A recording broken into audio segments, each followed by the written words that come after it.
You're right, guys. Welcome to the latest episode of Muscle Owl Talks. I'm here, as always, with Zoe and Michaela and Solomon. Wonderful episode we've got today. We were just going to talk about, in fact, tubes. I think that's the topic. Zoe, you've got a story of something that happened to you, and I think, well, it's quite pertinent, isn't it? Yeah, so I live in London and I use the tube a lot. Generally very happy with the tube. It's a great way of getting around, but it does cause a lot of frustration, I think, if you're a wheelchair user, because it can be a little bit... Let me just say, you have a 9-to-5 job, so you have to use the tube. I do have to use the tube, yeah. So I do rely on it quite a lot for getting to where I need to be, and there are times when it does fail spectacularly, and you end up getting really frustrated. And I was going to tell you about one of these times where I was on my way to an exam because I'm doing professional qualification as part of my job, and I had to get to the stop, which was an accessible stop, so that was fine. But it's one of those tube stops where so most underground stations you have stairs or an escalator, and then some of them will also have a lift. So the ones that have a lift you can use as a wheelchair user, and the ones that don't, you can't. I love these levels of accessibility. It's like, yeah, well, it's accessible, but it's not fully accessible. So this is the interesting thing. The stop that I was going to on that day is Caledonian Road, which is a station that only has lifts. It doesn't have any other way of getting out of the station. And it does have emergency exit stairs, but people don't normally use them. Everyone uses the lifts. And there are two lifts, one of which on that day was under refurbishment, so there was one lift to get everyone in and out of the station. So I was on the tube on my way there, and we're about 30 seconds out from pulling into the station. And the driver comes on the intercom and says, basically, that the lift at Caledonian Road wasn't working, and therefore they weren't going to stop at the station because you weren't allowed to use the station if the lift wasn't working, which is an interesting one because obviously for most people, you can just get off at the next station, go up and then walk or take a bus back to where you wanted to be.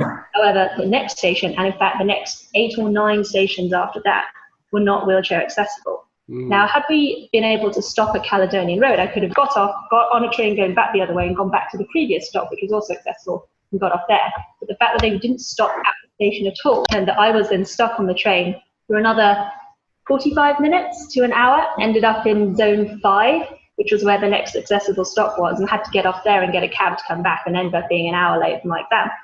So it was a complete and utter nightmare. And really all I needed to do was to be able to get off at a station, not get out or anything, just get off the train and get back on a train going the other way, so I could get back to where the accessible stations were. But I wasn't able to do that.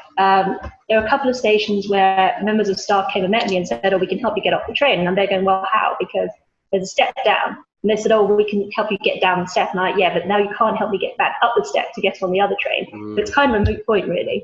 Anyway, it was really frustrating and a bit of a nightmare, but it got me thinking about why it was that I wasn't able to get off the train at any of these other stations. I completely appreciate that stations, it can be very difficult to make them accessible, to put lifts in and so on because of the infrastructure of the station. But why is it not the case that they're like on normal train stations, there's a ramp on the platform that can be used to get people on and off a train. Even if I couldn't get out of the station, I could at least get off the train and then back on another train or whatever needed to be done. So I emailed TfL and said, what's the situation here? What happens if, a wheelchair user needs to get off the train in emergency? And the email they sent me back basically said, oh no, we don't have any ramps, we can't because of health and safety reasons. And that was all they said to me. So their health and safety, not yours. Yeah, well, exactly. Kind of like, whose health and safety is this protecting? Because on any other train, like on a national rail train, staff members use ramps all the time, and there's a much bigger step there from the train to the platform. And it's the same principle. So I completely don't understand what happened. And I'm sort of there going, well, what if I'm taken ill on a train? What if I'm on a tube and, I pass out or I feel sick or any of these things, and I can't get off until the next accessible station, which might be another 20, 30 minutes down the line. Like, what do you do? What if there's a fire on the train? What if the train breaks down? There's actually, as far as I can tell, and as far as they've told me, no way that someone with mobility difficulties is able to get off a train in those situations. So what do you do? Do you just stay on there and wait to be rescued? It's a really I don't know. It just seems like a question that nobody seems to have asked TfL before this point. Like, I don't really know what their policy is, what their plan is. And as I say, this email that they sent back was completely unhelpful. And I'm waiting for them to clarify it again. But I've come back and said, no, but what is your policy? What is your procedure for getting wheelchair users off the train? Because I don't know. It was just, it was just something that occurred to me that was quite alarming, actually, when you think about it, that you could be trapped in this metal tube underground because nobody's thought about how to get you off it. Yeah. No, that's unbelievable. Solomon, you were going to say? A good example of that is that Tottenham Court Road station. I don't know about it, Zoe. They redid the whole station and they made it step-free, apparently. And then back in February, they said, it's now step-free on the Central and Northern lines. However, it's not step-free on the Central line because they made some kind of issue. So I phoned them up and said, why is it not step-free on the Central line, which is the line that I live on, at Woodford? And they said, no, they made a mistake. They didn't really tell me the right reason. The lady at customer service, when I called them up at TfL, basically she said, let me call the station. There's no up-to-date information on the system. So she called them. I said, no, it's not step-free. And then I sent an email, and then they said, no, we're going to get ramps. We don't know when the ramps are coming and when they're going to train the staff on the Central Line side. And then yesterday, when I was out with the vet at the Underground, one of the staff members at Stratford actually told me what happened. What the ramp, they do have them at Tottenham Court Road on the Central Line side, but when they put them on the platform and the train, there's not enough, it hits the wall, and so you can't actually get out of the train because the ramp is actually too long to get, it hits the wall basically. So there's not enough space for a wheelchair user to get off the ramp, off the train, which is crazy. And I'm like, well, nobody actually spoke to disabled people. Actually, it was a brand new station that they redid the whole station for Crossrail. I'm like, that's insane. And I don't understand why that kind of thing. I think this comes back to, Michaela, your point that you always say about, you always say, I'm not disabled, it's society that disables me. And it comes back to you, the point that you make in getting to that view, which is that everything is always made for an able-bodied person, and then the people with a disability are an afterthought. And sometimes they're only an afterthought if an emergency happens, or they're only an afterthought. I mean, it kind of reminds me of the Grenfell Towers and the fire stuff at the moment. People are like, oh, wait, let's check fire safety now because something happened. And it reminds me almost every time in, the disability situation, it's always because there's been something, or because there's a disabled commuter forced to stay on through eight stations for an extra hour out of her way on a day she had an exam, that's the thing. I don't know, Michaela, do you see that? How do you think that like, it seems to me like whenever anything's planned, and maybe in the 1990s that was the way, but surely now when people plan stuff, it should be, okay, well, we're going to make this for all types of users. To understand where I come from with this, you need to understand that I've been stuck in a building during an emergency evacuation. I was left behind and they came back for me. So I have a little bit of first-hand experience in that. The building wasn't burning, but if it had been, we were all dead. And that's pure and simple. That building is a very well-known building, so I contacted the fire rescue service here, and it's a new building, it's not old, and they said there is no reason that a wheelchair user would be safer upstairs than down. Actually, you're safer down because no matter where you are on that ground floor, you're closer to a fire exit than you ever will be upstairs. And that struck me. But again, this was a building designed really for everybody, and it's policy that let it down, and policy is still letting it down today. I'm going back to the building in November, and I'm not going to be downstairs, so I'm concerned as to where that's going to leave me if something does happen. And I mean, I see this a lot. I see this whether it's public transport and safety restraints maybe in public transport, or whether it be emergency evacuation procedures if the building itself doesn't let people down, procedure and people let it down because they don't think about what they're actually doing.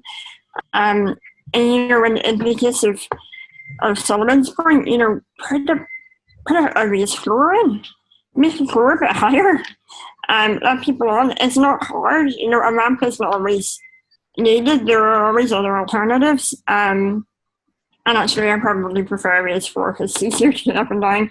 But it's it's all people. People are just thinking of things the wrong way. They're not thinking of things from a solutions point of view. They're thinking things, well, this is a problem. And, even health and safety, to use health and safety as an excuse to not take somebody off a train when it's actually in their best interest to get them off. And if the best interest of everyone around them to get them off is, it makes no sense. There's evidence that people are thinking about things clearly in a way that actually makes disabled people a mainstream part of society. Yeah, no, definitely. Zoe, in conclusion, do you think this will be any chance of being resolved anytime soon? Do you think this could happen again next time a specific station is closed? What are they looking like? They're going to put anything in place to prevent this? I mean, it's unfortunately, I think it becomes an everyday part of life that you sort of accept. But certainly, I've kind of come to peace with the idea. Although I probably shouldn't. If I was a good campaigner, if I was a good activist, then But if you're a good citizen, though, if you're a good law-abiding citizen, you would just put up with it, Zoe. Well, I've got to the point now where I sort of expect things to not be quite right when I go on the tube. So I expect there to be lift closures. I expect to have to kind of go an extra stop or two and then come back or find alternative routes. And I've got quite good knowledge now of all the different ways that I can get to work via different routes. It's very exciting and get to see lots of places that I wouldn't ordinarily see. And I'm very fortunate that I have an employer who is kind of understanding about that. And if I turn up half an hour, 45 minutes late to work because I've had to go all around the houses because of faulty lifts or whatever, then that tends to not be a huge issue. And it, I think sort of the kind of workplaces that we're seeing today where things are a bit more flexible does make that, although, there's this disabling factor of public transport being unreliable, it's kind of compensated slightly by the fact that you can be a bit more flexible with your work. But obviously it's not the right solution. It's not the ideal solution, because at the end of the day, if you need to be somewhere at a certain time, you should be able to manage that yourself. You shouldn't have to be, having to plan for faulty infrastructure or all of these kinds of things that may or may not happen just because you're a wheelchair user. So, I mean, that's kind of, that runs parallel to the issue that we've been talking about, which is sort of just the general kind of lack of consideration for wheelchair users, particularly when we talk about emergency evacuation procedures. And there's actually a really relevant sort of case that happened with the Manchester attacks, where there were lots of wheelchair users inside the arena who were given no assistance to evacuate whatsoever. Nobody knew what to do with them, and they were trapped in there for quite a while because none of the staff knew the procedures for getting wheelchair users out. And it's stuff like that really brings home to you kind of, it makes you feel very, very vulnerable, more vulnerable than I think an able-bodied person would, because not only are you kind of in a situation where there's danger or you're in danger, but you are also reliant on other people kind of being self-sacrificing and being, rational and logical in those kind of circumstances, and it's not the case. And I think that really for me is the real concerning factor. It's kind of, when things go wrong, normally you can rely on people to help you out, or you can find ways around it. When you've got real life emergencies, real life crises going on, people aren't going to help you. People aren't going to give you assistance, give you the help that you need. And that's where I think there's a real kind of danger for disabled people. And I a real lack of thought in a lot of evacuation procedures in those cases. No, absolutely. Well, one thing very quickly. Yeah. When I was stranded at Westminster Station a few weeks ago, because again, the lift to get into the station was broken, so I couldn't get into the station. So me and my sister had to walk up and down along the river. There's a secret entrance to Westminster Station, and the underground staff wouldn't tell my sister where it was. He said, "No, I can't help you." He just said, it's that way. Just keep turning left." So 45 minutes, we were walking up and down, and then finally we found it. It was like on like a hidden entrance, like on the side of the river. Got into Westminster Station. Wait, is it not the hidden entrance that we know? That's another secret entrance. Yeah, it's right by the bridge. It's like tucked underneath Westminster Bridge. Ah. Yeah. Not that telling one, Zoe. It's not a secret entrance that's of benefit to anyone. It's like really far away and it smells. Yeah. And so when I went inside, I complained to the manager because normally they just let me use the fire lift, which is right next to the station, and it goes all the way down to the platform from the street level. And so I complained to the manager, said, no, there's supposed to be a sign outside. And it comes back to the point that Zoe said, that the manager said, "Oh, the sign is right there." And I said, "Yeah, well, what is it for the sign to be inside the station when I can't see outside the station?" Yeah. And so, he was just like, "Yeah, but again, it comes down to staff," because he said, if I just had one more member of staff at the station, I myself could have helped to use that fire lift, which is right next to the station, instead of making you walk all the way to some weird way. And so it's just that kind of thing. And as Zoe said, that, a lot needs to be done in terms of understanding how to help disabled wheelchair users, and it's just, there needs to be a procedure in place, but there's not at the moment. It's just like, Yeah. No, I think it's definitely, as Zoe said at the very beginning, it's kind of like if there was something to change for everyone, then it would be made clear throughout. And I think that wheelchair users and all disabled people need to be treated as if, a change to them is a change to someone who doesn't have a disability, and that needs to be regulated in the same way, I think. Right. Wonderful episode, and not one. Really, we're going to fight this episode. So we'll keep you updated with how everything goes, and hopefully we can see some changes here. Yeah, thanks for joining us as always, and we'll see you again real soon. Much love. Peace. bye. Bye.